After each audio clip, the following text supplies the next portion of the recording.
will be better off, and the consumer will be better off if you avoid foreclosure. Right. And everybody takes a haircut.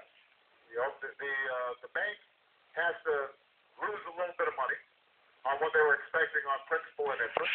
On the other hand, the homeowner, if they make this agreement with the bank, they've got to agree that when prices start going up again, they give up a little bit of equity to repay the bank. But either way, everybody's better off, including the community, if people stay in their homes.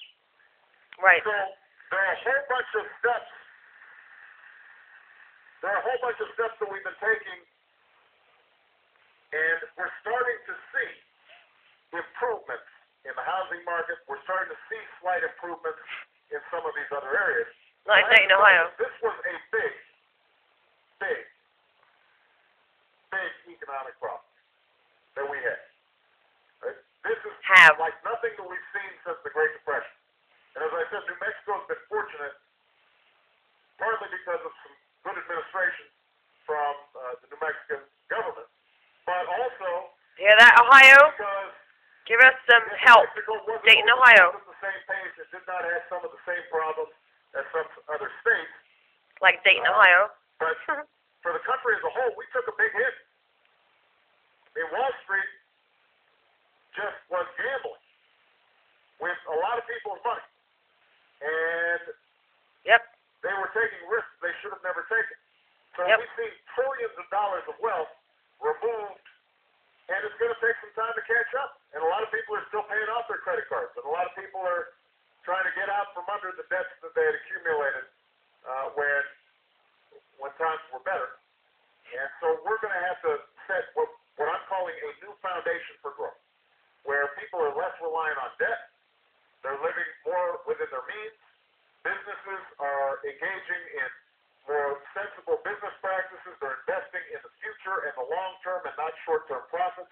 We are focusing on clean energy, we're reforming our healthcare system, we are boosting our education system to produce more engineers and more scientists, and retraining our workers so that we've got the most productive workers in the world. That's the strategy that we're going to be pursuing in the months and years to come. All right. Thank you, Mr. President. It's the guy's turn. It's the guy's turn. Let me go up here because I don't want folks up here feeling neglected.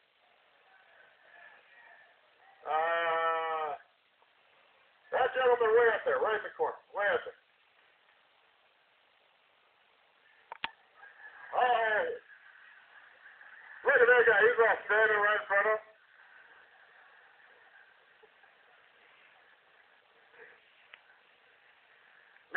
Thank you, Mr. President. My name is Phil Sutherland out of Berlin, New Mexico, and I'm just asking that, you're saying all these wonderful things, and it's really good to hear this, but whenever you say that we've got to get laws passed or the help to the people that we need, we chuckle about it having to go through Congress. Well, can you break those lines of bipartisanship and get these laws and this help that we need to us, the people? Now. Well, first of all,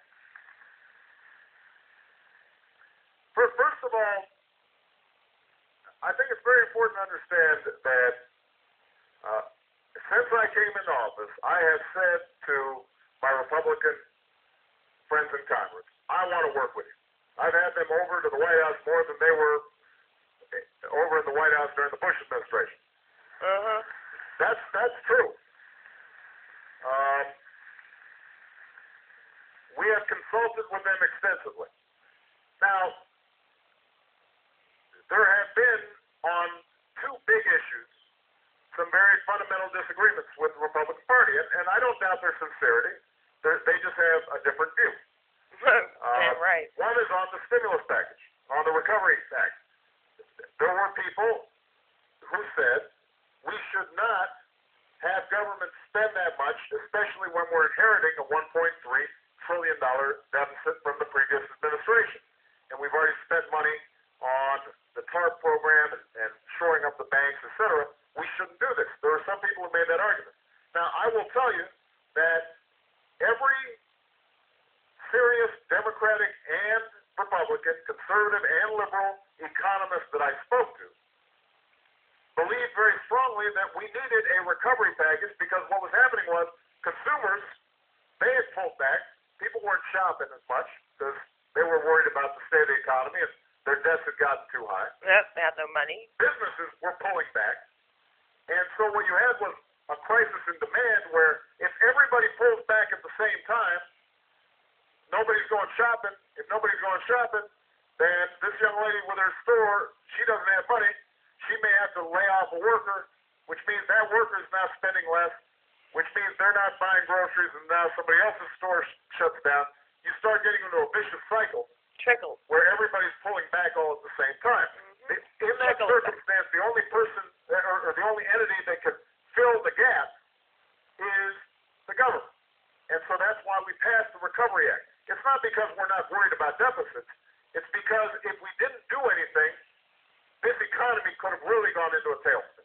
But I make that point only to say there's some Republicans who just philosophically were opposed to the idea of this recovery package. I have to say they weren't as worried when the previous administration was running up and doubling our national debt, but... Yep, thank you for passing that, Mr. President. Thank you. But having said that, you know, it's entirely legitimate for that's part of what our democracy is about, to disagree with us on it. They also disagreed on our budget because they don't believe that we should, for example, reform our healthcare system in a way that includes more people. They think that the free market can solve the problem. Now, I'm a strong believer in the free market, but I think that when it comes to healthcare, the free market only takes you so far. If Right. your child is sick and you don't have health insurance, in a country this wealthy, we should be able to make sure that your child is cared for. Right. And adults, though, too. Adults, too. So, and I actually think that long term we'll spend less money when we do that. Right. Preventative Because maintenance. other countries like France and England. Japan and a whole host of other countries, they spend less a percentage of their GDP on healthcare than we do. We spend more per capita than any nation on earth, but we still have 45 million people uninsured. And in some cases, we've got worse outcomes. We've got higher infant mortality rates. We've got higher rates of some deadly diseases. That doesn't make sense. But, again, there's a philosophical difference. Having said all that, on this credit card bill, when it passed in the House, we actually got 100 Republican votes. When on our children's health insurance bill, we got some Republican votes. So the media likes to focus on where we disagree. They don't tend to focus on the areas where we are actually working together. And I think that we'll see more and more agreement over time as the Republican Party starts to realize that the American people want results right now. They don't want bickering. Right. And when they realize that, they'll have an open, outstretched hand for me. Right. All right? We work together, we'll Okay. rebuild this country. Working together. I hate to do this, but I've only got time for one question. One more question. And I've only got 1.5 minutes left. It's gotta be a young lady. All the guys sit down.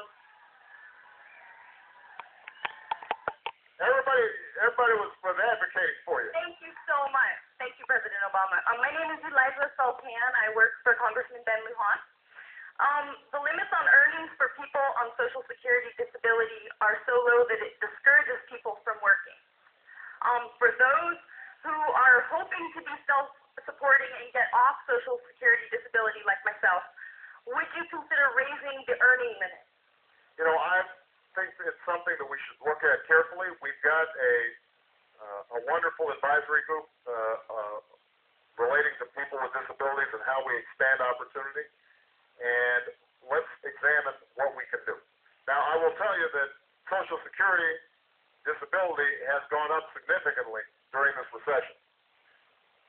Some of you may have read in the last couple of days that the Social Security Trust Fund is worse off now because of the recession than it was we were already having some issues with Social Security. Mm-hmm. And so we're going to have to do some significant reforms of Social Security. So in principle, the answer